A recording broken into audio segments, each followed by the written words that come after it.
ಮಾನ್ಯ ಅಧ್ಯಕ್ಷರೇ, 126ನೇ ಪ್ರಶ್ನೆಯನ್ನು ಮಾನ್ಯ ಹೋಮ್ ಮಿನಿಸ್ಟರ್ ಅವರಿಗೆ ಕೇಳ್ಕೊಳ್ತೀನಿ. ಅಧ್ಯಕ್ಷರೇ, ಉತ್ತರಗಳನ್ನು ಒದಗಿಸಲಾಗಿದೆ. ಮಾನ್ಯ ಅಧ್ಯಕ್ಷರೇ, ಉತ್ತರವನ್ನು ಒದಗಿಸಿದ್ದಾರೆ.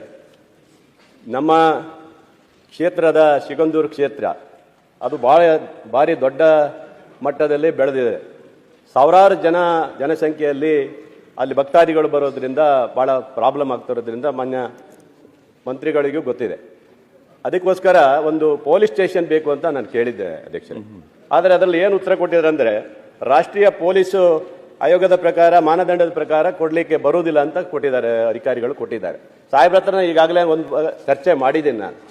ಆದರೆ ಅಲ್ಲಿ ಸಿಗಂದೂರು ಸೇತುವೆ ಆಗಿಬಿಟ್ಟಿದೆ. ಇವಾಗ ತುಂಬ ಜನ ಭಕ್ತಾದಿಗಳು ಬರೋದ್ರಿಂದ ಸಮಸ್ಯೆ ಭಾಳಷ್ಟು ಹೆಚ್ಚಾಗಿದೆ ಸಾಹೇಬ್ರೆ. ಆದರೆ ಏನಾಗಿದೆ, ನಮಗೆ ಅಲ್ಲಿಂದ ಕಾರ್ಗಲ್ಲಿಂದ ಸ್ಟೇಷನ್ ಇರೋದು 80 ಕಿಲೋಮೀಟರ್ ವ್ಯಾಪ್ತಿ ಬರುತ್ತೆ. 80 ಕಿಲೋಮೀಟರ್ ವ್ಯಾಪ್ತಿಯಿಂದ ಬರಬೇಕಾದ್ರೆ ಏನಾದ್ರು ಗಲಾಟೆ ಹೆಚ್ಚು ಕಮ್ಮಿ ಆದರೆ ಅಲ್ಲಿ ಯಾರು ಹೊಣೆಗಾರಿಕೆ ಆಗ್ತಾರೋ ಅನ್ನೋ ಪ್ರಶ್ನೆ ಇದೆ. ಸಾಹೇಬರು ಗಮನದಲ್ಲಿ ಬಂದಿದೆ, ಕೊಡ್ತೀನಿ ಅಂತ ಅವ್ರು ಹೇಳಿದ್ದಾರೆ. ಆದರೆ ಅಧಿಕಾರಿಗಳು ಈ ಥರ ಉತ್ತರ ಕೊಟ್ಟಿದ್ದಾರೆ ಬಿಟ್ಟರೆ ಬೇರೆ ಏನಿಲ್ಲ. ಇದು ಸಮಸ್ಯೆ ಇದೆ. ತಾವು ಗೊತ್ತಿದೆ ಸಿಗಂದೂರು ಕ್ಷೇತ್ರ ಯಾವ ಮಟ್ಟದಲ್ಲಿದೆ ತಮಗೆ ಗೊತ್ತಿದೆ. ಅದ್ರ ಮೇಲೆ ಒಳ್ಳೆಯ ಒಂದು ಸೇತುವೆ ಬೇರೆ ಆಗಿದೆ. ತುಂಬ ಜನ ಬರ್ತಾ ಇದ್ದಾರೆ. ಅಲ್ಲಿ ಸೆಲ್ಫಿ ತಗೊಳಕ್ಕೆ ಬರೋದು, ಇನ್ನೊಂದು ತಗೊಳಕ್ಕೆ ಬರೋದು. ಮೊನ್ನೆ ಒಬ್ಬ ಹಾರಕ್ಕೂ ಹೋಗಿದ್ದ ಸೇತುವೆಯಲ್ಲಿ, ಯಾರೋ ಉಳಿಸಿದ್ದಾರೆ. ಈ ಥರ ಸಮಸ್ಯೆಗಳು ಜಾಸ್ತಿ ಆಗಿರೋದ್ರಿಂದ ನಮಗೆ ಅಲ್ಲಿ ಪೊಲೀಸ್ ಸ್ಟೇಷನ್ ಅಗತ್ಯ ಇದೆ. ಮುಳುಗಡೆ ಸಂತ್ರಸ್ತರು, ಶರಾವತಿ ನದಿ ಮುಳುಗಡೆ ಆಗಿ ಇಷ್ಟು ವರ್ಷಗಳ ಅಲ್ಲಿದ್ದಂಥವ್ರು ಇವತ್ತು ಅವ್ರಿಗೆ ಒಂದು ಸೇತುವೆ ಆಗಿದೆ, ಇವಾಗ ಒಂದು ಪೊಲೀಸ್ ಸ್ಟೇಷನ್ ಕೇಳುತ್ತಾ ಇದ್ದಾರೆ. ದಯವಿಟ್ಟು ಕೊಡಬೇಕಂತ ತಮ್ಮಲ್ಲಿ ಮನವಿ ಮಾಡ್ಕೊಳ್ತೀನಿ ಅಧ್ಯಕ್ಷರೇ. ಮಾನ್ಯ ಅಧ್ಯಕ್ಷರೇ, ಮಾನ್ಯ ಗೋಪಾಲ್ ಕೃಷ್ಣ ಅವರು ನನ್ನ ಹತ್ರ ವೈಯಕ್ತಿಕವಾಗಿ ಕೂಡ ಮಾತನಾಡಿದ್ದಾರೆ. ಅಲ್ಲಿ ಏನಾಗಿದೆ ಅಂತ ಹೇಳಿದರೆ, ಮಾನ್ಯ ಅಧ್ಯಕ್ಷರೇ, ಕರೂರು ಹೋಬಳಿಯಲ್ಲಿ ಶರಾವತಿ ಹಿನ್ನೀರು ಅದು ಮಾನ್ಯ ಗೋಪಾಲ್ ಕೃಷ್ಣ ಅವರು ಭಾಳ ಆಸಕ್ತಿಯನ್ನು ತಗೊಂಡು ಅಲ್ಲಿಗೆ ಒಂದು ಬ್ರಿಡ್ಜ್ ಮಾಡಿಸಿದ್ದಾರೆ.